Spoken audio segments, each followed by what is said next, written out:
Saya tidak ingin menyalahkan siapapun, tetapi rencana penggusuran penduduk tepi Sungai Jode yang dicanangkan pihak-pihak penguasa sangatlah tidak adil dan berlawanan dengan jiwa Pancasila. Sebab dasar-dasar argumentasinya lemah dan tidak akan menyelesaikan soal.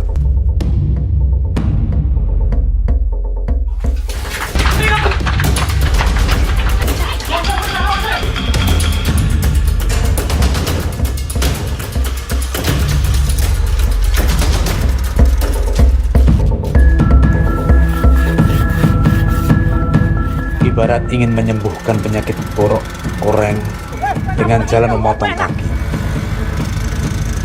Padahal masih cukup tersedia cara pengolahan alternatif lain yang lebih bertanggung jawab, lebih partisipatif, dan tidak menguncangkan masyarakat. Tidak merusak kehidupan sekian ratus keluarga dan tidak justru menyuburkan kriminalitas.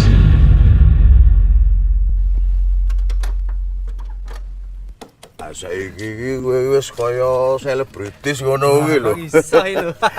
Lah yo saben dina wajahmu dan namamu sliweran di majalah dan koran.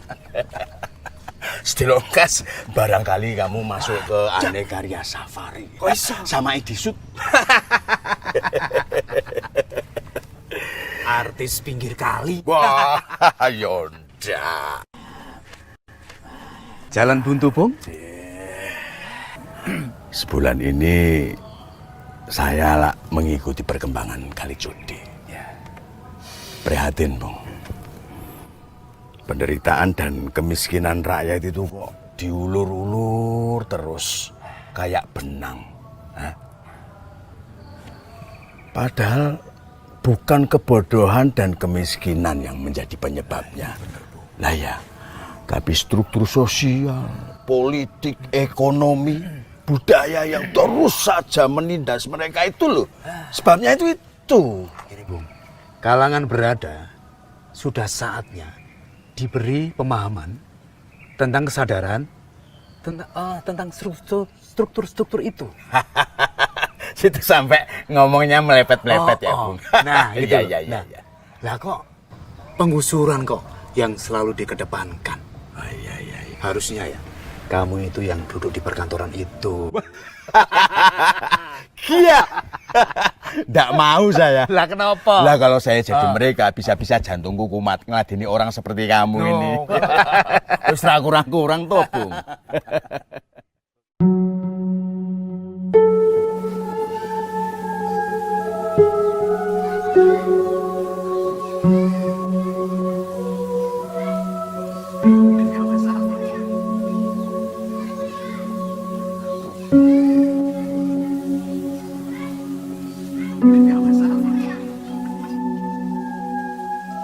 Kowe ngopo to? Ngelem terus, aneh-aneh wae. Iya nih. Kok ben to? Ngopo dong urus-urusanku? Urus-urusane dhewe. Kamu nih bilangin ngeyel, tak kasih tahu ibumu nanti. Ibuku wis minggat. Woi. Di storan. Ra ono, Mas. Ora ono piye? Ket wingi ra ono. Sesuk, Oh, Mas. sesuk iki piye? Storanmu saiki? Ra ono, Mas. Aku ora ono piye sesuk kabeh iki. Ngelem terus. Storan. Ra ono, Mas.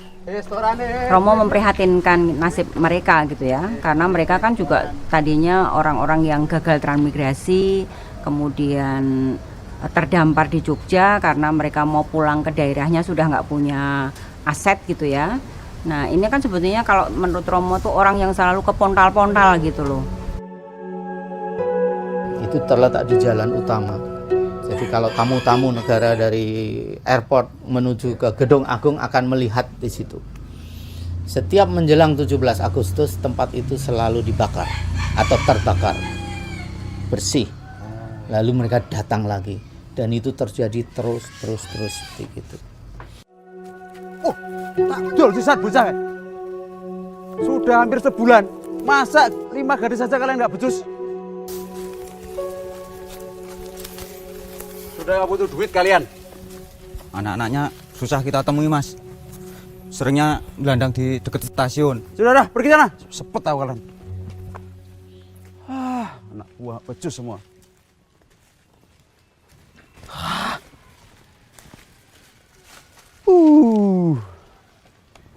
Ada yang baru baptis nih.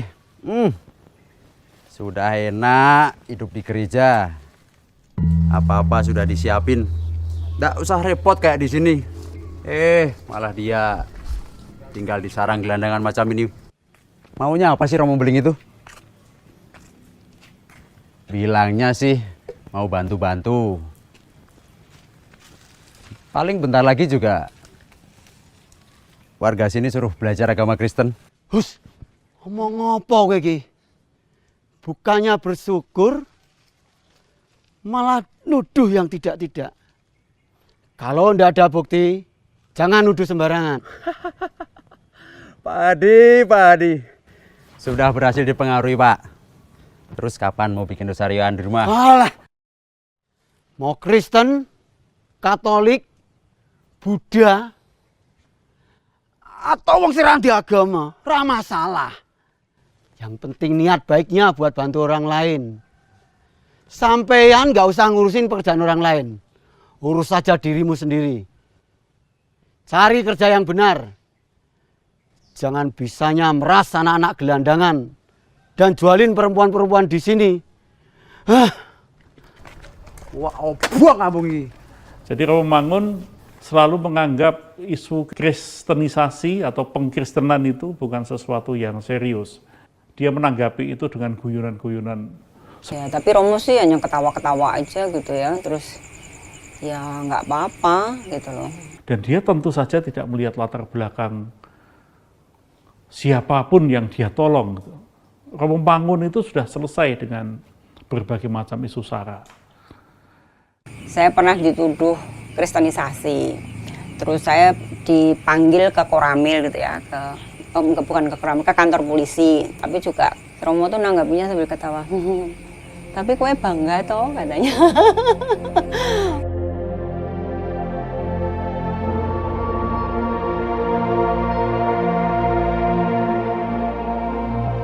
Sekitar tahun 1983, Ledok Gondolayu masih dipenuhi pepohonan pisang, pepaya, dan beberapa pohon lainnya. Semak dan ilalangnya merambat liar di setiap sudut lahan yang dulunya adalah areal pembuangan sampah. Lahannya merupakan lereng sungai dengan ketinggian yang tak lebih dari 14 meter dari permukaan sungai.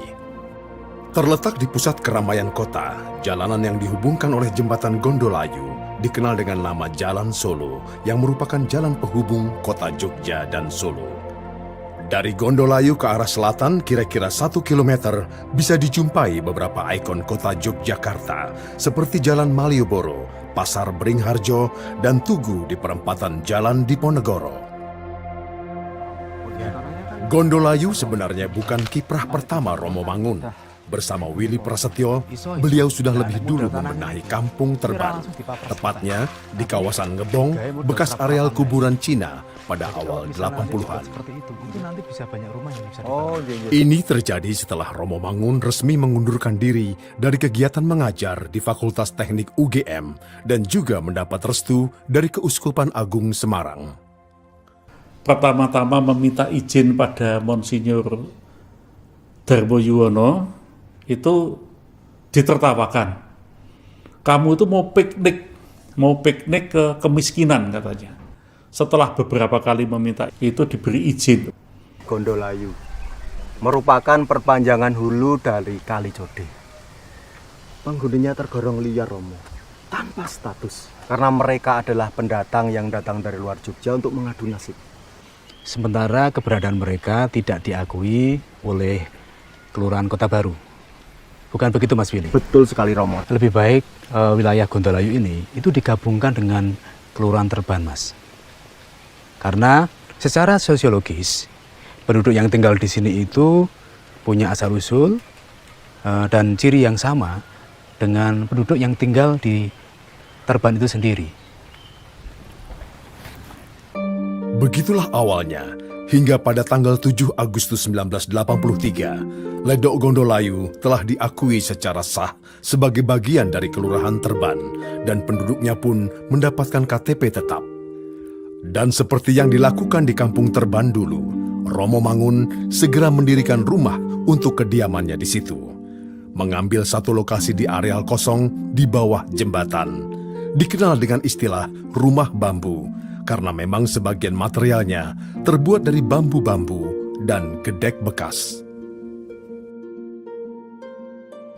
Argumen pemerintah itu tempat ini ilegal begitu dan jelek, jadi kumuh secara visual jelek. Ini argumen estetika sebetulnya, sehingga mereka tetap harus digusur.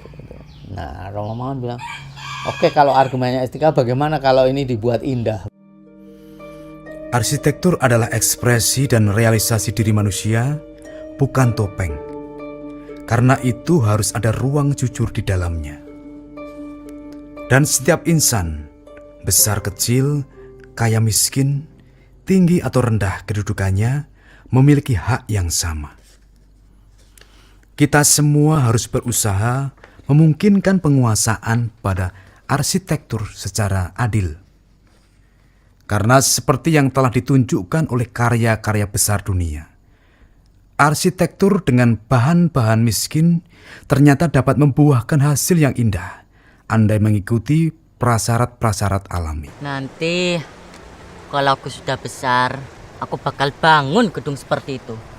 Bangun dong Mas, rumah-rumah yang pinggir kali seperti ini, yang lebih bagus, tidak kalah dengan gedung-gedung yang lain. Ya bisa lah. Romo Mangun, setahu saya itu dia itu pinter gambar, bikin sketsa itu. Mangun pinter utik-utik apa itu, kayak tukang bikin meja atau bikin apa.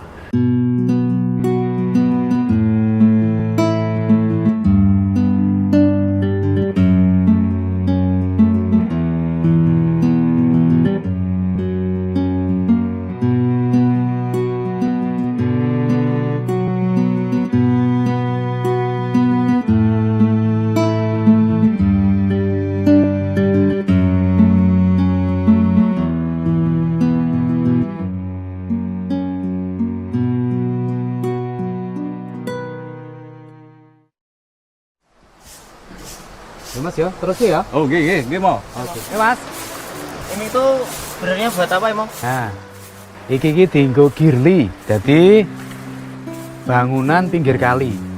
Nah, omah iki sengaja didirikan dienggo istirahat atau nampung cacah sing anu lho, cah cilik-cilik sing Malioboro. Karo sing biasane turun stasiun ya lho. Dadi ben istirahat nang kene mesake. Bengi-bengi kok ya turun nang dalan gitu loh. Itu ada selokan, ada gorong-gorong saluran terbuka di kota yang pasti tidak bisa dihilangkan, dan lahannya sangat miring seperti itu. Ini kecerdasan teknik yang saya kira. Jadi Romo Mangun membuat struktur yang sangat ringan yang hinggap di tebing-tebing yang ada di situ, sehingga salurannya tetap berfungsi, tapi ruang tersisa yang tidak terlalu lebar dan tidak terlalu panjang, tapi di lereng yang curam ini bisa diatur, membuat ruang-ruang untuk kehidupan. Ventilasinya bagus, ruang-ruangnya juga menjawab kebutuhan mereka. Saya aja ikut gitu loh, ikut ngecat. Saya naik ke atas gitu. Pas ngecatnya kan nggak kerasa ya. Gambar juga imajinasi di situ. Saya ngecat sampai atas. Ternyata ketika udah mau turun malah nggak bisa. Saya nggak bisa turun gitu. Ya, tentang legalitas, Romo setuju sebetulnya itu ilegal, tapi sehingga mengusulkan tempat itu hanya tempat transit seperti itu. Kepemilikan tanahnya harus tetap milik negara. Ini sangat penting. Oh, monggo, Pak Adi. Kenapa iki? Ada yang mengganggu pikiran saya dalam beberapa hari ini, Romo. Soal apa? Tentang pasangan-pasangan yang ngumpul kebo itu loh, Romo. Apa wong-wong iki gawe onar? Boten, Romo. Ya terus? Ya, soal status mereka, Romo. Kalau tidak segera diurus statusnya, nanti bisa memberikan citra buruk bagi warga yang tinggal di kampung ini. Gampang kuwi. Mendingan wong-wong kuwi sing dianggap bermasalah secepatnya dikawinkan wae to. Dinikahkan, Mas Romo. Lah ya kuwi maksudku. Memang dinikahkan karo dikawinkan ki beda kok. Beda Romo. Lah, nek menurutku iki padha ya, Pak. Mendingan wong-wong kuwi secepatnya dinikahkan massal. Biar masalahnya juga cepet selesai. Nah, kan yo ngirit biaya toh. Ya kalau Romo tuh apa ya dia humoris gitu ya. Romo tuh santai dan logika dia main tuh. Orangnya tough gitu, orangnya kuat, keras gitu ya. Keras dalam pengertian positif ya. Ikut Enggak, aku enggak mau. Kamu mau duit enggak? Ayo ikut. Enggak, aku enggak mau duit. Ikut.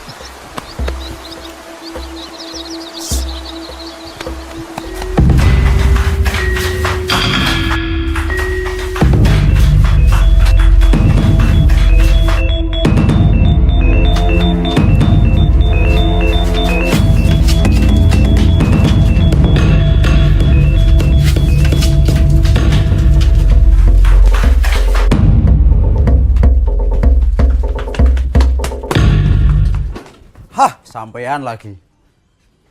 Lihat saja nanti.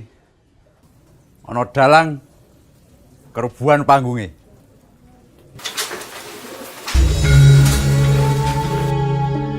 Lahir di Ambarawa pada 6 Mei 1929 dengan nama kecil Biliarta, nama yang terbilang unik untuk kalangan Jawa pada masa itu. Nama itu diberikan oleh sang kakek yang bernama Mangunwijoyo lantaran saat kelahirannya, sang ayah kedapatan sedang bermain biliar. Bapaknya, Julianus Sumadi Mangunwijoyo, adalah seorang pendidik, pernah menjadi kepala sekolah dasar di Muntilan dan kepala SMP Pandawa Kanisius Magelang. Sang ibu bernama Serafin Kamdania, guru taman kanak-kanak. Bapak dan ibunya merupakan pasangan dari generasi kedua Jawa Katolik yang tergolong religius. Sementara kakek nenek dari bapak dan ibunya adalah penganut Muslim secara tradisi.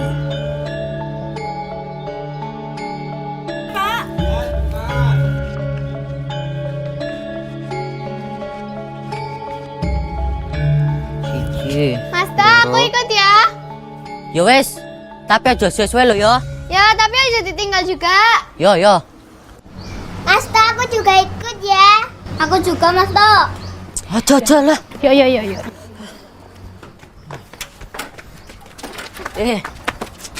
Alon-alon toh. Kamu tuh perempuan kok kasar gitu.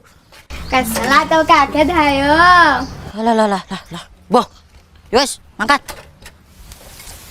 Mas To, kenapa sih Jepang datang ke sini? Kata Bapak, negara kita seperti gula dan Jepang adalah semutnya.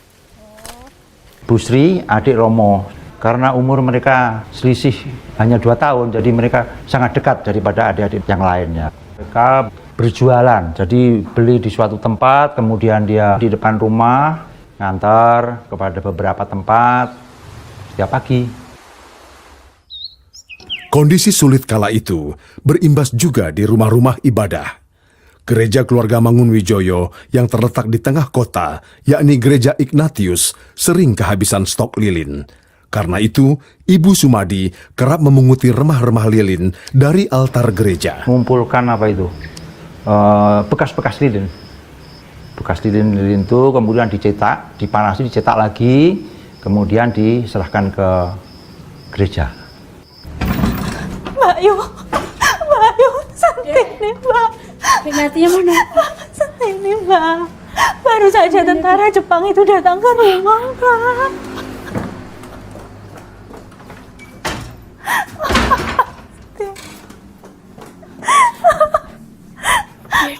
Aku ngiranya mereka itu cuma mau minta jatah beras Mbak. Tapi mereka menggeledah kamar anak-anak gadisku dan langsung memboboknya ke dalam mobil, Mbak.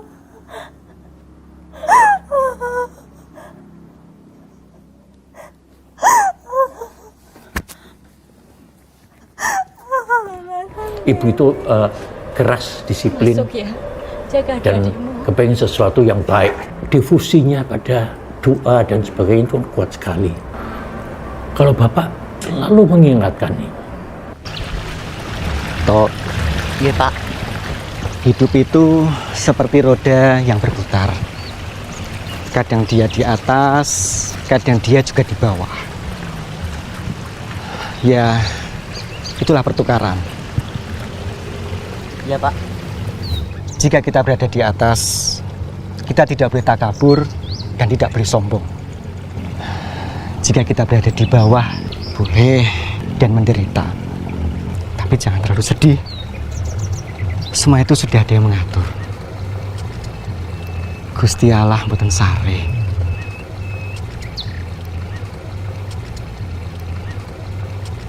Lihat langit itu. Dia begitu megah. Dia begitu tinggi. Tapi dia tidak pernah membicarakan siapa dirinya. Besok kalau kamu sudah dewasa dan sudah berilmu, berbagilah inspirasi pada banyak orang. Iya Pak. Agama dan pendidikan merupakan dua tonggak besar. Keterputusan dari tradisi dan lingkungan sosial telah membentuk pribadi seorang Romo Mangun.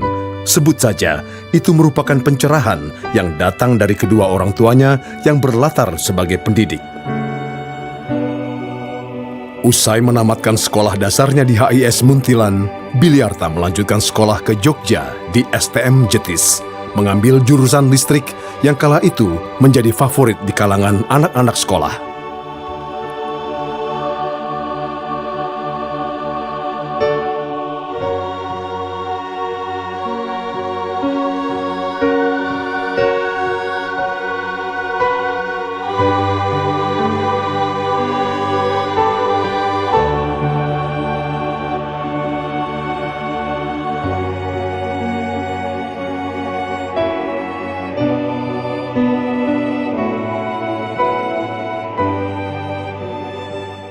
Bulan-bulan pertama dia mendapat tugas di gerbang jaga monyet, Benteng Vredenburg di depan gedung kepresidenan RI Yogyakarta.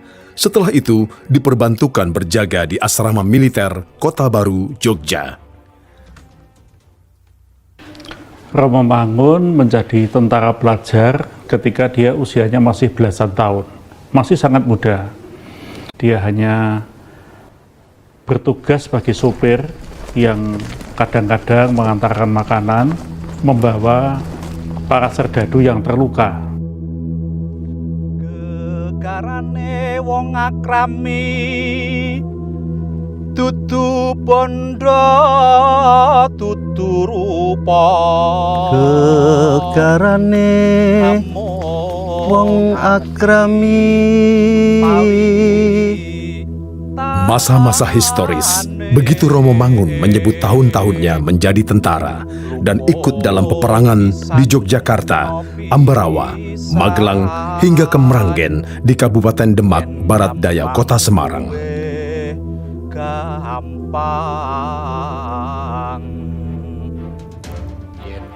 Dalam sebuah esai yang ditulisnya tentang pengalaman Romo Mangun semasa menjadi tentara pelajar, dia mengaku banyak melihat kejadian-kejadian yang selama ini tidak pernah dilihatnya, dan itu ditulisnya dalam sebuah buku pemberian ayahnya, Pak Sumadi.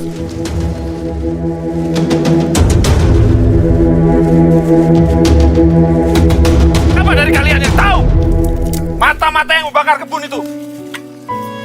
Ngaku! Siapa?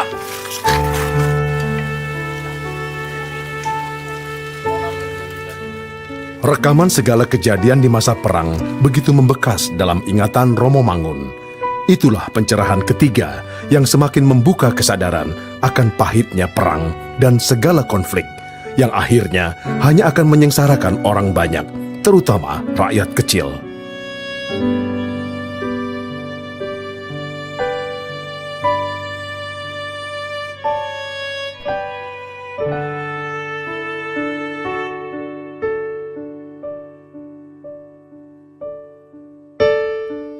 Kota Malang semakin mendewasakan pemikirannya.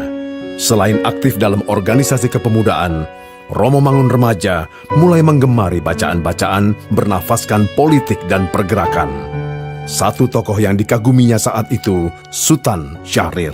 Sultan Syahrir itu adalah seorang sosialis.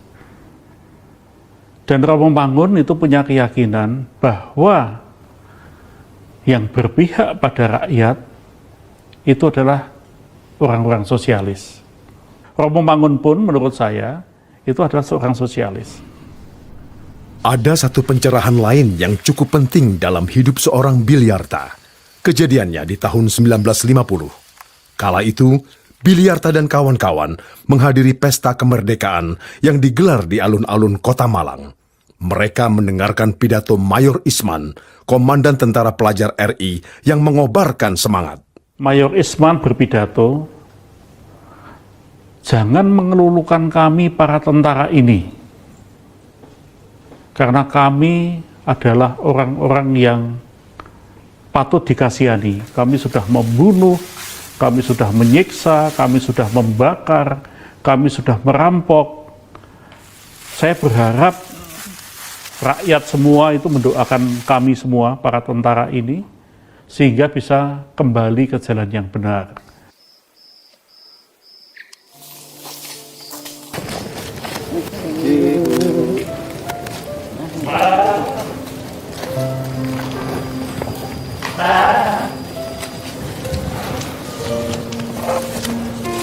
Apa ini? Jadi Romo Mangun menyaksikan juga bagaimana Tembakau, Pak. tentara itu merampas para petani yang ke kota membawa hasil buminya, di jalan dirampas, dan hasil bumi itu dijual oleh para tentara itu sendiri. Sebanyak ini?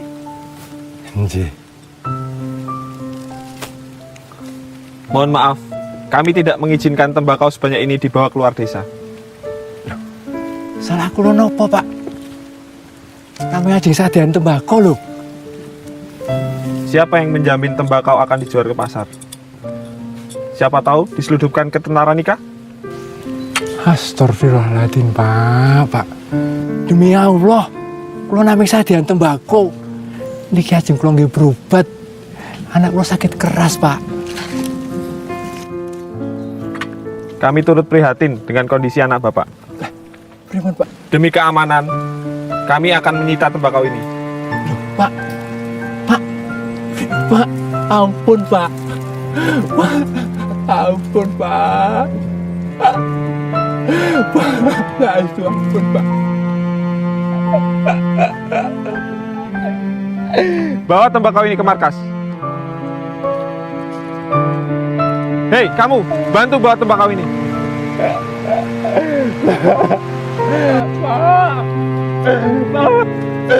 Ampun, Pak.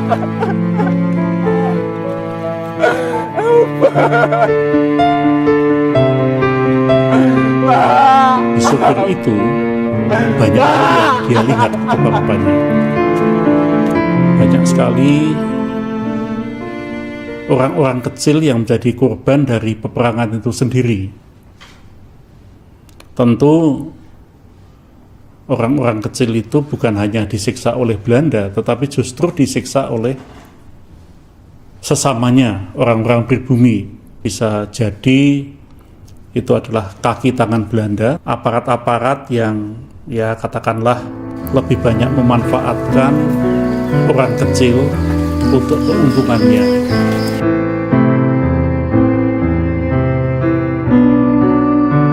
Saya sangat memahami perasaan traumatik di masa lalumu, tentu telah menggugah kesadaranmu untuk mencari apa hakiki kebenaran. Petunjuknya lah yang kita butuhkan di saat-saat gamang dan gelisah seperti ini.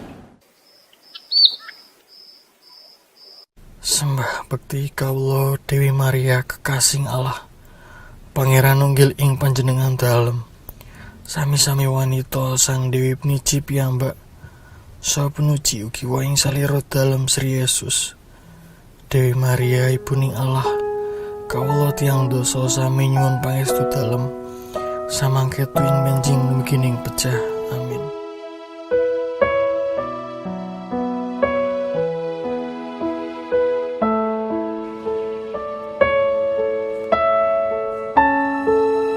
Ya wis, kalau itu keputusanmu. Romo Mangun dalam beberapa perbincangan di meja makan itu pernah bercerita kepada saya dan teman-teman bahwa dia sebenarnya ingin punya istri yang cantik, ingin hidup kaya, ingin punya mobil mewah, dan ingin menjadi orang yang terkenal sebenarnya. Akhirnya Romo memutuskan untuk masuk seminari itu hanya karena memang terdorong untuk ingin menolong rakyat kecil gitu ya. Tahun 1951, Biliarta menjejakkan kaki pertama kali di Seminari Code atau yang dikenal dengan nama Seminari Menengah Kota Baru, Yogyakarta. Beliau langsung duduk di kelas 5 karena sudah memiliki bekal SMA sebelumnya. Ibu itu bangganya bukan main. Karena apa? Memang ibu kepengen ada salah satu anak-anaknya itu menjadi semacam alter Kristus, seperti Kristus yang lain.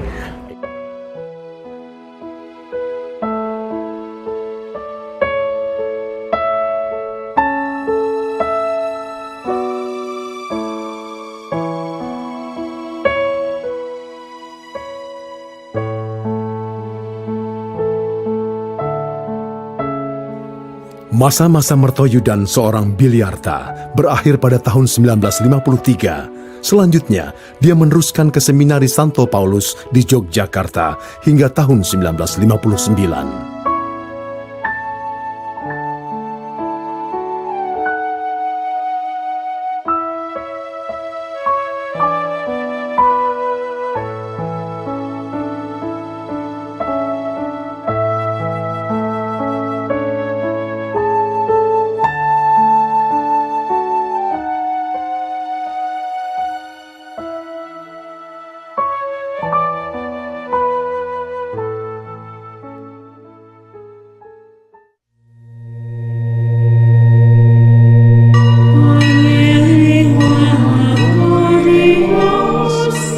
Pagi 8 September 1959 merupakan hari bersejarah seorang Yusuf Biliarta Mangunwijaya. Beliau ditahbiskan menjadi imam pada usia 30 tahun. Pentahbisannya dilakukan oleh mentor spiritualnya, Monsinyur Albertus Sugio Pranoto, SJ.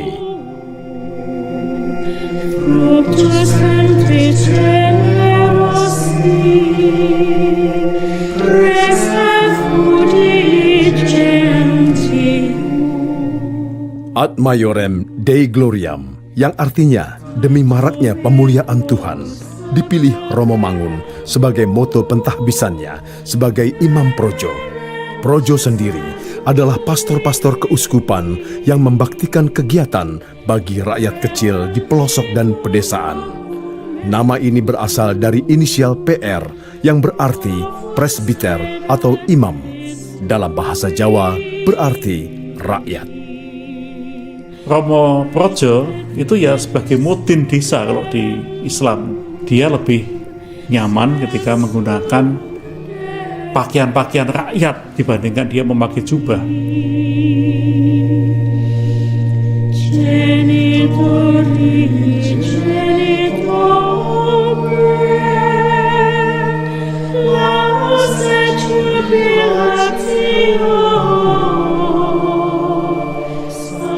Di sana kamu bisa melihat bagaimana bangunan-bangunan itu didirikan dengan cita rasa yang tinggi, namun tetap tidak meninggalkan nuansa budaya setempat. Jadi orang Katolik itu tidak hanya membaptis saja, itu urusan Roh Kudus yang sebenarnya. Dan ini lebih penting lagi, kita diajak untuk ikut terlibat supaya negara dan bangsa Indonesia ini menjadi lebih baik dan lebih sejahtera. Itu juga yang saya katakan kepada Saudara Besut saat ia akan bergabung dengan Partai Katolik. Saya sarankan kepada beliau, lebih baik beliau berada di RRI saja, karena tenaganya masih sangat dibutuhkan di sana.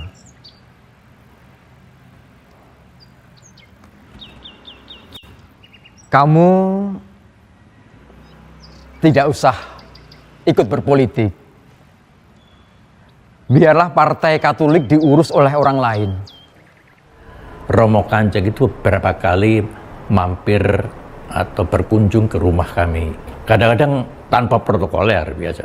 Padahal Romo Kanjeng waktu itu kan sangat dihormati. Uskup Semarang, Jawa Tengah itu. Tapi kita dengan Romo Kanjeng itu dekat, terutama dengan Bapak Ibu dan tentu saja pasti dengan Romo Mangun. Kemerdekaan negeri ini harus terus dipertahankan dan diperjuangkan oleh seluruh lapisan masyarakat Indonesia, termasuk dari kalangan kita orang-orang Katolik di Indonesia ini. Westfälische Technische Hochschule Aachen. Ini ada sekolah tinggi di teknik di Jerman yang cukup ternama, terpilih dan cukup tua, dan itu menjadi sekolah teknik yang favorit untuk mahasiswa-mahasiswa internasional termasuk Indonesia. Romo Kanjeng itu tahu persis mengenai sekolah ini, kenapa Romo Mangun dikirimkan ke sana. Romo Mangun itu nyambi bekerja di salah sebuah TK di paroki Hati Kudus, katalah itu di sana. Dengan imbalan apa? Bukan uang, tapi Romo Mangun boleh menempati sebuah kamar yang tidak terlalu besar. Nah, di situ Romo bekerja, belajar, dan pokoknya semua di situ.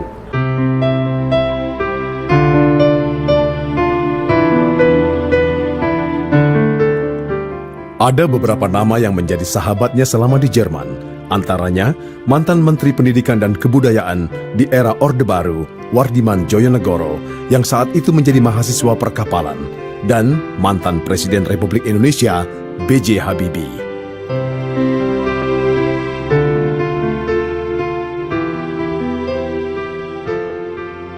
Dan dia ketika sholat di sebuah katedral di Jerman, di Aachen, ketika ditanya Romo Mangun, ya Habibie menjawab bahwa sholat di sini itu enak, tenang, tidak ada gangguan. Semoga Mas Romo tidak keberatan saya berada di gereja ini untuk melakukan sholat. Tidak ada siapapun yang melarang orang untuk datang ke gereja ini, apalagi dengan niat yang baik dan visi yang sama. Justru saya bertanya sendiri, apakah Rudi tidak keberatan, tidak risih untuk sholat di gereja ini? Oh, di kota ini tidak ada masjid. Dan saya selalu ingin merasakan kedamaian bersama Allah.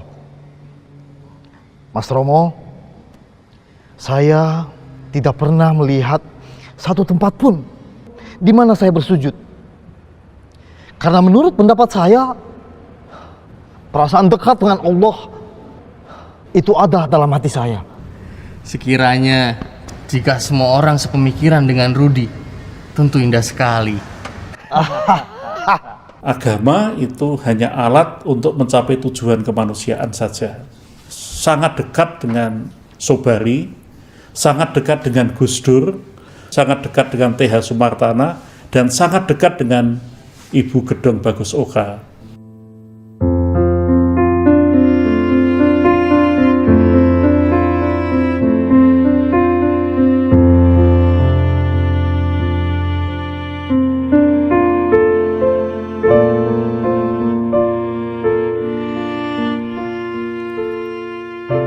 Setelah kepulangannya ke tanah air, Romo Mangun menjadi pastor paroki di Gereja Salam yang terletak di perbatasan Muntilan, Yogyakarta. Tahun-tahunnya disibukkan pula dengan menjadi dosen luar biasa di Fakultas Teknik Universitas Gadjah Mada untuk bidang arsitektur, serta mulai mendesain beberapa bangunan dan gereja dengan corak budaya lokal seperti yang diinginkan Monsinyur Sugio Pranoto.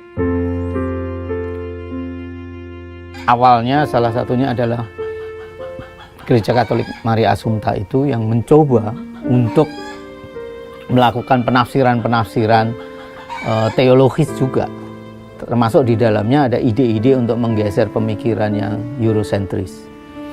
Gereja sendiri disadari sebagai enlightenment gitu, rahim yang mendapat pencerahan. Jadi ini gedungnya tertutup dan diperforasi dengan banyak cahaya.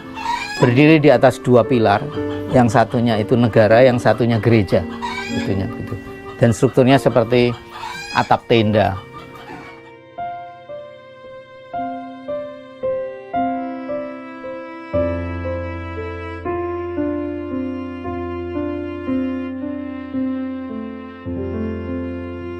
Tidak menjadi dosen lagi, tapi saya kira tanggung jawab sebagai pengajar untuk meletakkan dasar pemikiran yang benar tentang berarsitektur itu beliau lakukan dengan membuat buku Wastu Citra itu. Konsep Wastu Citra itu memang sangat kuat, punya keberpihakan terhadap siapapun tanpa memandang status dan golongan. Arsitektur yang terdapat di daerah perkumuhan baginya bukan splendor veritatis, tetapi lacrimae veritatis, air mata kebenaran, bahkan sebuah bentuk ketidakadilan. Dan beliau selalu berharap agar pecinta arsitektur sejati tertantang untuk bisa berbuat sesuatu demi generasi serta hari depan yang lebih baik dan benar.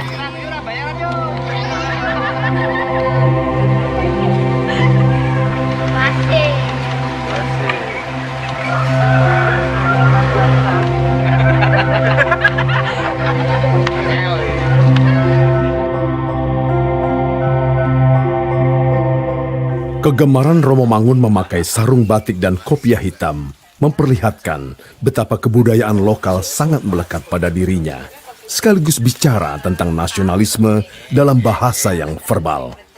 Indonesia bukan 1 atau 2 golongan saja. Indonesia adalah kita. Romo Mangun memang bergaya rakyat ya. Jadi sarung itu kan gaya rakyat. Kopiah itu gaya rakyat, gaya khas Indonesia. Romo Mangun ya begitu. Kalau saya harus pakai pici ya sudah pakai pici. Saya harus pakai sarung ya harus pakai sarung. Dan tidak dibuat-buat. Berada di antara mereka gitu ya. Jadi kehadirannya untuk berpihak itu lebih nyata gitu. Dia menganggap dirinya itu Petruk kantong bolong. Budaya-budaya lain yang masuk pada dirinya itu diterima, disimpan, dan diolah.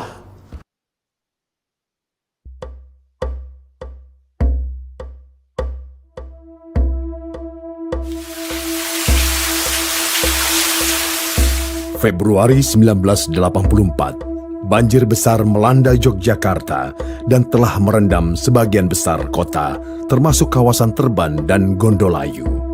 Hujan yang turun sepanjang awal tahun telah meluapkan air di sepanjang Kali Code. Itulah banjir kedua terbesar setelah 10 tahun terakhir. Jogja resah berbulan-bulan.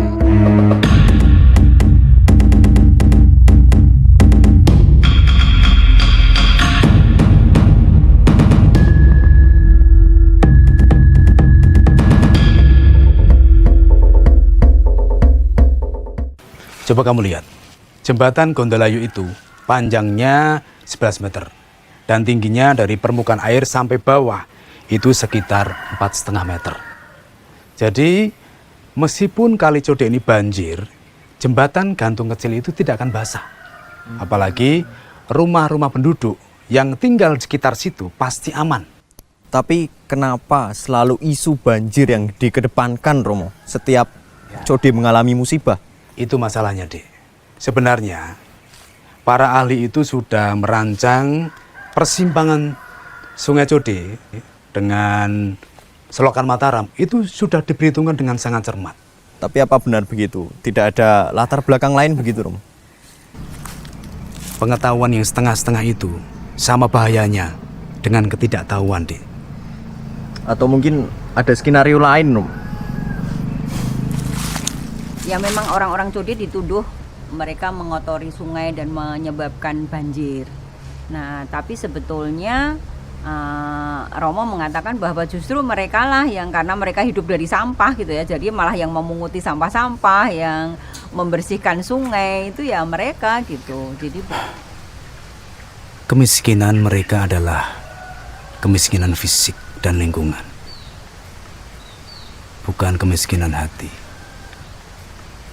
Dia itu ndak usah keras kepala, ngeyel, dan ndak pada tempatnya.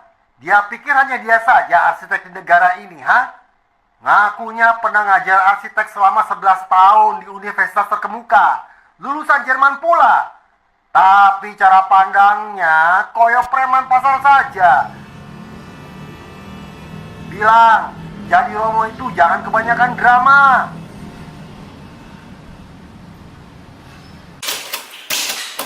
Sudah berbulan-bulan ratusan keluarga warga Kota Madia Yogyakarta merasa gelisah dan sedih karena tersiar berita bahwa beberapa orang arsitek telah menyarankan kepada pemerintah agar dalam jalur 25 meter ke kiri kanan Sungai Jode akan dijadikan jalur hijau dengan alasan banjir hingga penduduk harus digusur.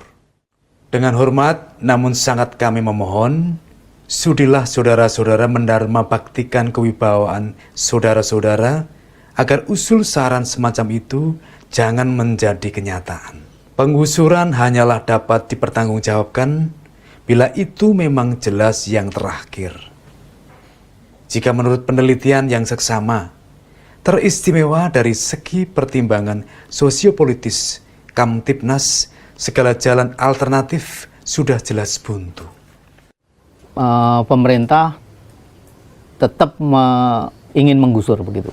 Semua argumen tentang argumen estetika, tentang argumen tentang banjir itu juga dipatahkan begitu. Pertimbangan apa? Pertimbangan kemanusiaan. Memangnya dia kira kita tidak pikirkan itu semua? Upaya penggusuran itu juga berdasarkan pada unsur kemanusiaan. Nggak membiarkan orang-orang pinggiran terus jadi gelandangan, pelacur, dan perampok. Dia pikir dia saja yang punya rasa belas kasihan pada orang lain. Yang lain dablek itu, sembarangan.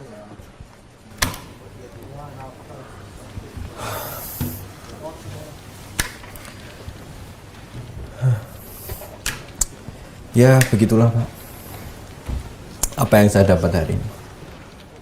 Itu kan hanya siasat mereka toh, Her. Untuk mengungkit kembali rekomendasi 1971.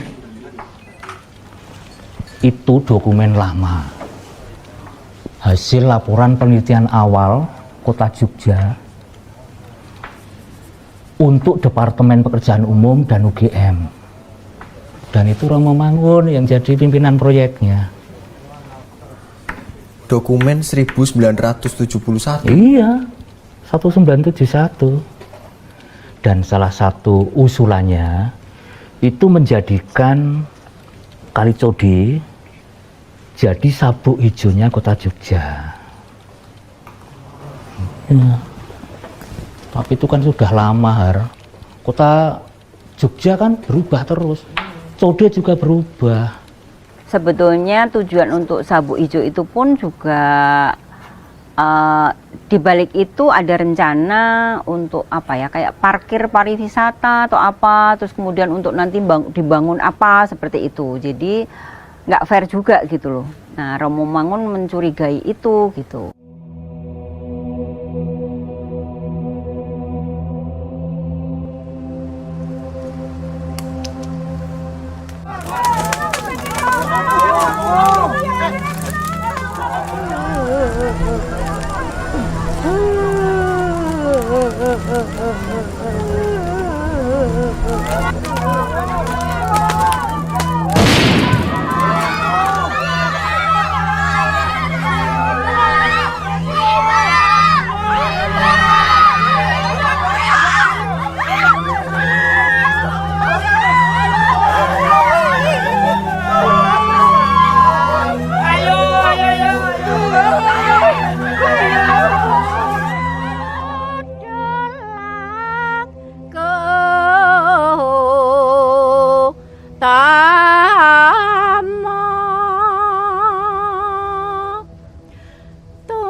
ganda.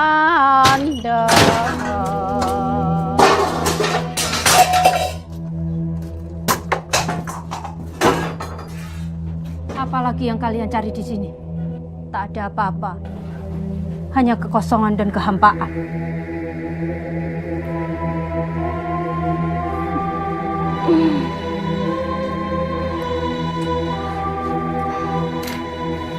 Kalian semua orang-orang pergerakan. Orang-orang yang mengaku berjuang untuk republik ini. Tapi kemana kalian? Saat para serdadu Jepang itu membawa 2 anak gadisku yang masih remaja. Hah?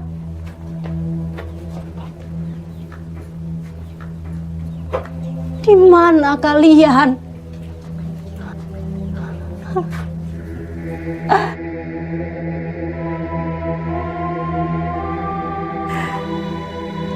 Dan sekarang kalian datang dengan pakaian dan senjata kebesaran kalian. Rakyat yang menderita akibat perang keparat ini. Apalagi yang kalian inginkan dari kami?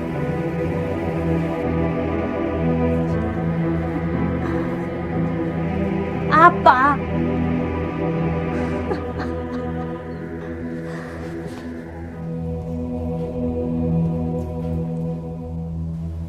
Atau ini yang kalian inginkan?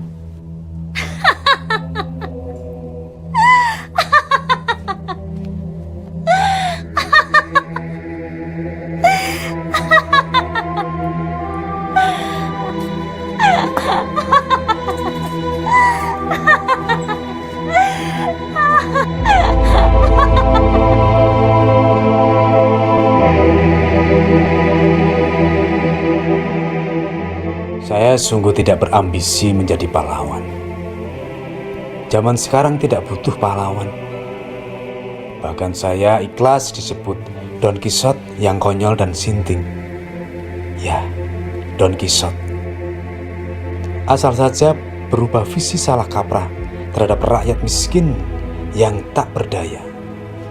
Asal saja suara dan nasib mereka diperhatikan, dihargai. Keluarga-keluarga mereka tidak dirobek-robek. Nasib mereka tidak dilempar-lempar sesuka orang membuang bungkus sampah.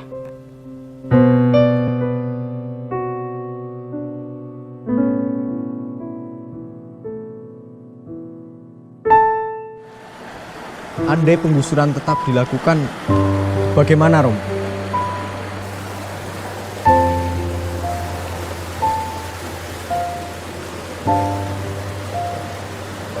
Pada saatnya, saya ingin menapak tilas Nabi Isa dan Mahatma Gandhi, memohon jalan tanpa kekerasan. Sampai paksaan itu berhenti dan tumbuh penyelesaian alternatif yang lebih sehat. Tapi jika langkah tanpa kekerasan ini masih juga dianggap salah, saya sudah siap masuk penjara atau mati sekalipun.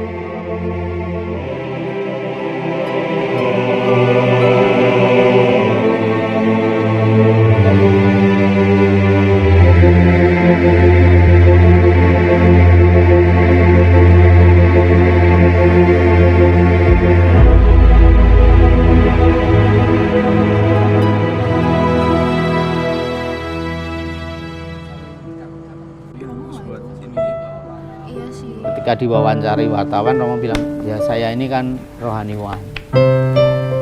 Saya akan berdoa dan berpuasa. Gitu. Nah tapi headline yang muncul, Romo Mangun mogok makan gitu. Ya Romo Mangun, ya wis lah, ya apa-apa wis, malah rame sisan sobat begitu.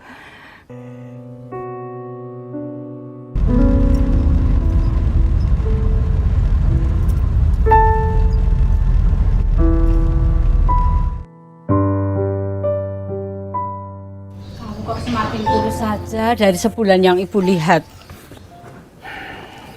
Mukamu itu ya tambah pucat. Rambut dan jenggotmu itu loh makin putih saja. Mbok sering disemir dan dirapikan toh. Ibu sering melihat kamu muncul di acara televisi, di koran-koran.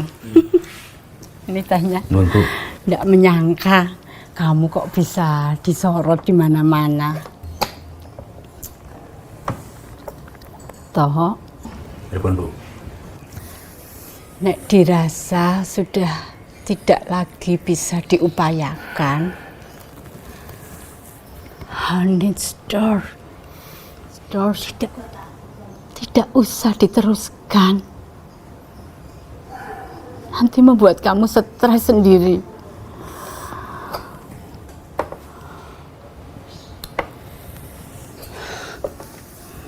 Bicaramu itu mbok ya jangan keras-keras. Nanti membuat orang lain tersinggung. Apalagi kepada pemerintah.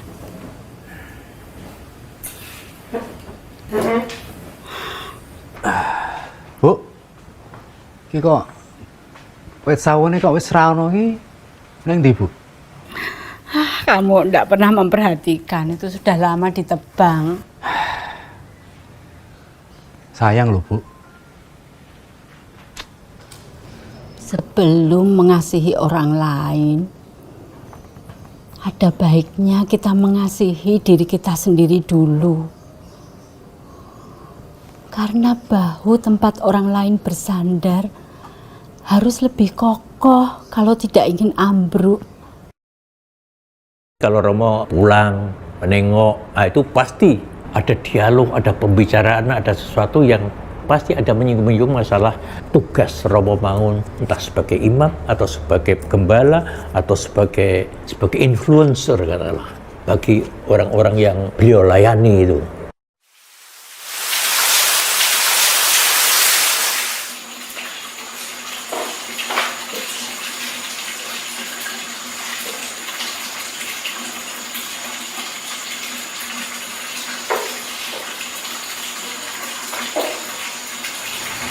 Tok, kamu masih ingat musuh terbesarmu? Pak. Lawan terbesar kita bukan musuh atau orang-orang yang tidak suka pada kita, tetapi diri kita sendiri. Kalahkan kesombonganmu sebelum kamu mengalahkan musuh-musuhmu. Iya, Pak. Karena kekayaan tak ternilai dari seorang manusia ada pada hati yang merendah. Iya, Pak. Keinginan Romo Mangun ini pasti menimbulkan pro kontra di antara teman-temannya. Bahkan Romo Mangun mengatakan kepada teman-temannya, kalau ada yang jelek dengan apa yang saya lakukan, itu yang melakukan adalah Mangun. Tetapi kalau ada yang baik yang saya lakukan, itu anggaplah bahwa itu adalah karya misi gereja. Jaga dirimu ya, Tong. Iya, Bu. Jangan sampai kamu memperhatikan orang lain, tapi justru kamu sendiri yang jatuh sakit. Nanti orang-orang terdekat atau yang repot. Sekali-kali kamu tuh menyenangkan diri sendiri. Nah, apa, Bu? Beli baju batik yang baru, setiap pulang kok yang dipakai ini terus. Iki jaga siapa, Bu? Saya pantas tangguh. Lah iya, ya kalau beli baju baru kan yo ibu ya seneng toh lihatnya. Oh, ya, ingat adik-adikmu ada 11. Jangan sampai kamu memperhatikan orang-orang code, tapi adik-adikmu sendiri malah ndak. Yes, toh tenang ya, Ibu. Wes, Bu. Kulo pamit sih. Ya. Ibu jaga kesehatan nggih. Jaga dirimu toh. Nggih.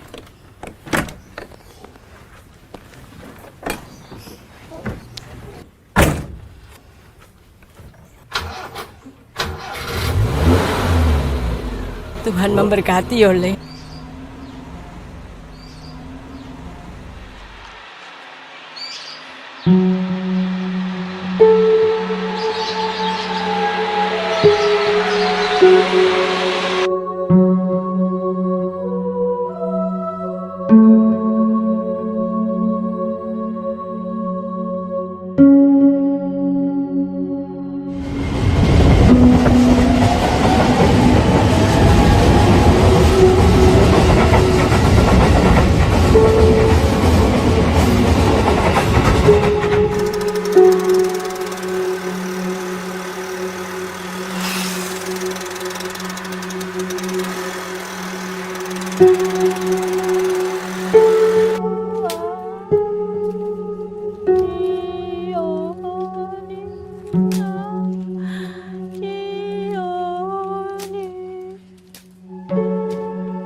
Mana tahu itu Bayu?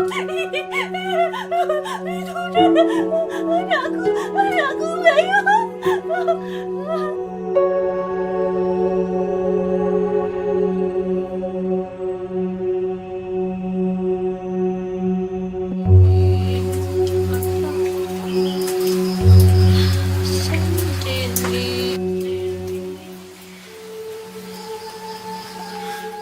Bule, ini aku Bilarto, Bule.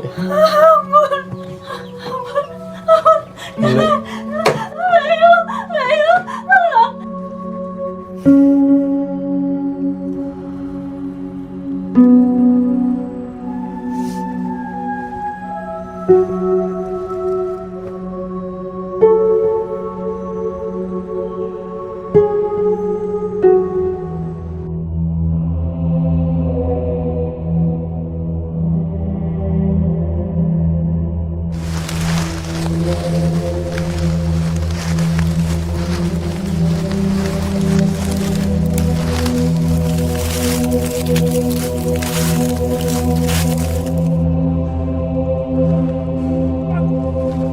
Kau tega-tega mengkhianati bangsa ini.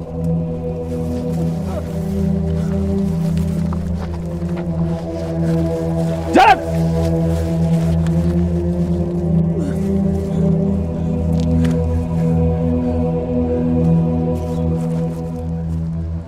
Ikat dia di pohon.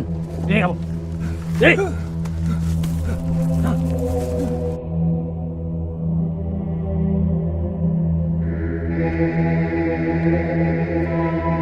Periksa juga badannya. Kalau perlu bokongnya. Mana tahu ada tanda nikah. Siap.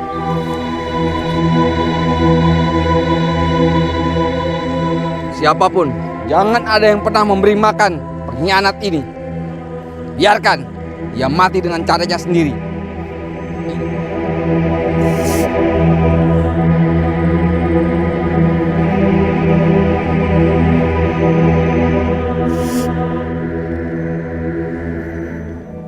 Disiksa oleh tentara karena menyangka bahwa petani tua itu adalah mata-mata nikah.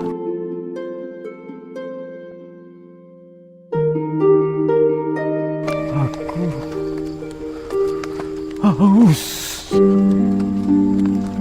Haus.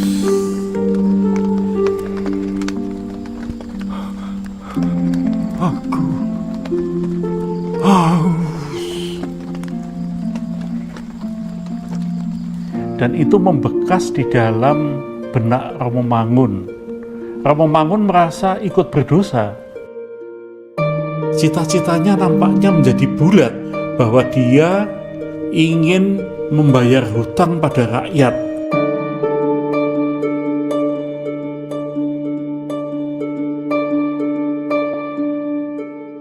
Dan dia berkeinginan bahwa dia ingin mendharma baktikan hidupnya untuk sesama. Mulung Mbah. Entuk akeh. Lumayan. Wah, untuk apa wae iki, Le? Sampah.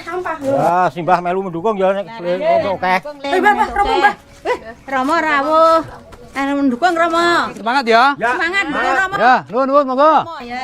Pokoknya harus mogok makan. Iya, Mas. Saya jagonya mogok makan. Iya, wes sabar Mas ya. Ya sabar ya. Pun gawe. Pun mendukung. Mbak niku sinten Mas niku? Nanti bingung, Pak. Niku stres napa pripun nggih? Ya. Sekali lagi, saya tidak ingin menyalahkan siapapun. Tuhan masih ada. Telur ayam akan melahirkan anak ayam, dan telur ular akan melahirkan ular.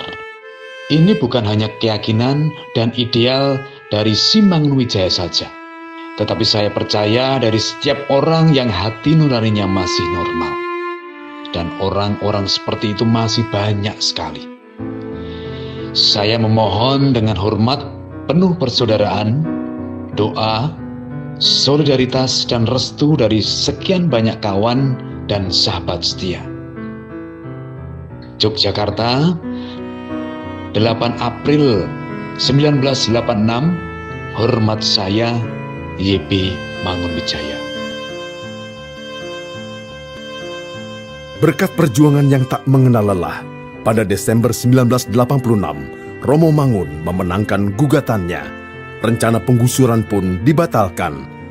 Beliau bersama Ibu Murniati Prasetyo diundang ke Jakarta untuk mendapat anugerah kemanusiaan Lembaga Bantuan Hukum bertepatan dengan Hari Hak Asasi Manusia Sedunia. Harusnya Willy Prasetyo yang telah menjadi lurah menemani Romo Mangun, tapi tersiar kabar beliau tak bisa datang karena mendapat larangan dari atasannya.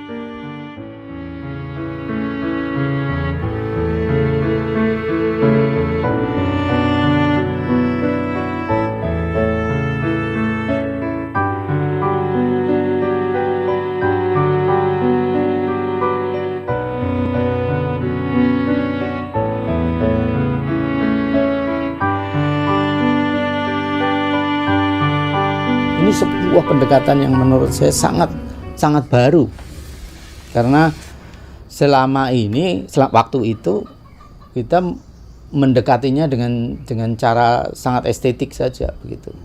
Jadi tidak melihat pada penyelesaian sosial, sama seperti kalau kita melihat ada barang kotor lalu itu ditaruh di bawah karpet seperti gitu. Pokoknya secara visual nggak kelihatan, itu dipergikan, tapi kan nggak selesai sebetulnya.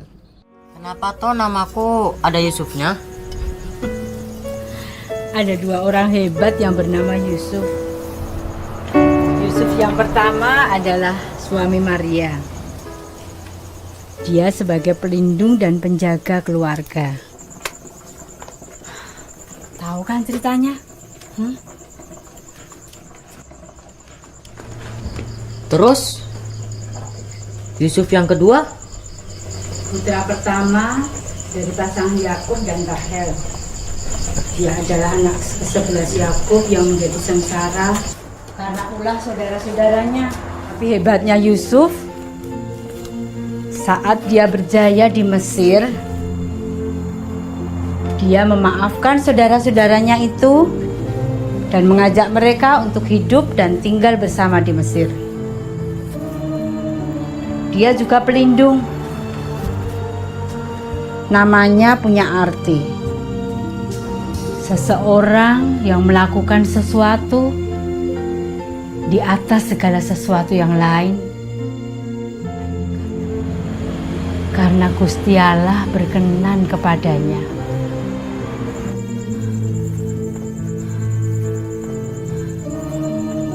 Toh, wis bengi lho.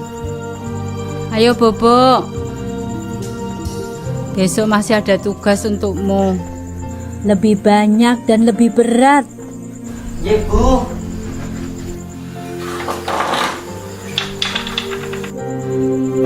Antara jelaga kehidupan, ku tapaki jalan tak berujung, bagai sekawan manyar terbang melayang ke masa silam.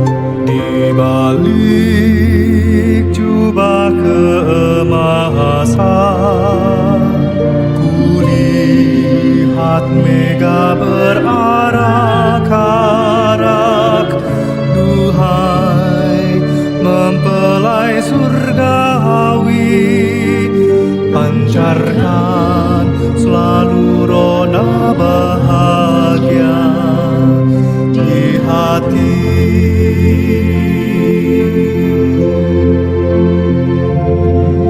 Kala asa memburai, meriak selaksa kesedihan, memudar